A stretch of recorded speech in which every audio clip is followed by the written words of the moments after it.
We got probably one more guy to talk about it, and that's Javonte Williams, running back, big boy. CBS currently has him going at the number 50 pick to the Miami Dolphins. Obviously, we've talked about Najee Harris possibly going there. We've talked about Travis Etienne possibly going there. Now we got Javonte Williams also possibly going there. All right. From what I can see, he's the third-rated back. Joe, I don't know if you were looking at that prospect list a little bit earlier and can pull up what Javonte Williams had. But if you did, give us your 2 cents, man. What are you feeling? So, as I mentioned earlier, Etney 6.71, Najee 6.46, and Javonte Williams 6.40. Now, the reason that is significant is I look back at last year too. Okay, J.K. Dobbins 6.38, Cam Akers 6.39, and Clyde 6.39, Taylor 6.41. If you're keeping track at home, that puts that puts Williams in that category of Dobbins, of Akers, of Clyde, of Taylor, right?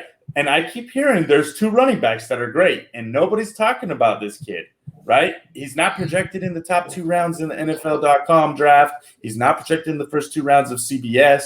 I don't know why. No, Jacob, you have access to the Mike Clay one. I don't know if he's in there.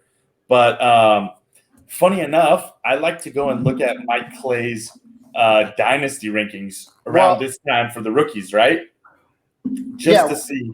Why you pull that up, Joe? It's funny because right before we hopped on the podcast earlier today, before we started the podcast, we were talking about how, sure, he may not fall in the first 2 rounds, but look how many, and you brought this up, look how many guys last year were drafted in the 3rd round who had relevance last year. So, absolutely. And, I mean, the thing with this kid, I was looking at Mike Clay's dynasty rankings. He has Etienne as basically the number 1 back at number 45 overall, and the running back 20 for next year. He has Javonte Williams as running back 21 and 1 spot after, number 46. He has Najee Harris 2 spots later. So all 3 of them very close, but the way he sees it is Etienne, Williams, Najee Harris. Now, I think a lot's going to determine where they fall. Landing spot, yeah. Exactly. So what I could see is Javonte Williams. We talked about the Falcons. That could be a good spot, right? Because if you're talking about I can get a guy who might be as good as these 2 top guys, but I could probably get him in the 3rd round. Okay, now I'm a little bit more bought in. Now hey, we can bring this guy a little bit slower because we do have a Mike Davis. We can even have it be a Jonathan Taylor situation where he doesn't have to step in day 1, right?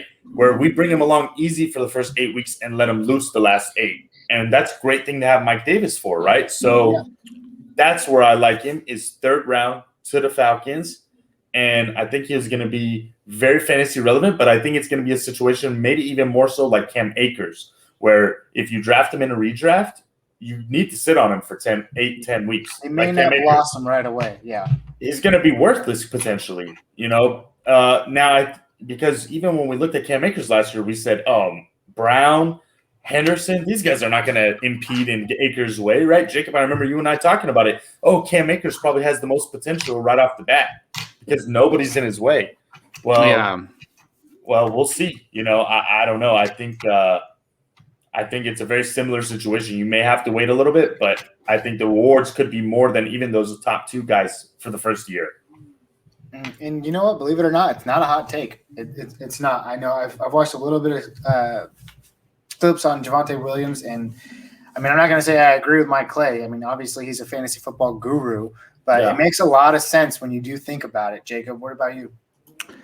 Yeah, it's once we get past the 2nd round, it's really tough because first of all, I don't know. I can't keep track of what teams even have a 3rd round pick and all that stuff. Because even if you look at a mock draft, most mock drafts go only 1st round. You can find some that go to the 2nd round. So it's tough. But I'm telling you guys, the Pittsburgh Steelers are not leaving this draft without a running back. And I don't think they're going to wait too long. I don't think they're going to miss out on one of these top 5 guys.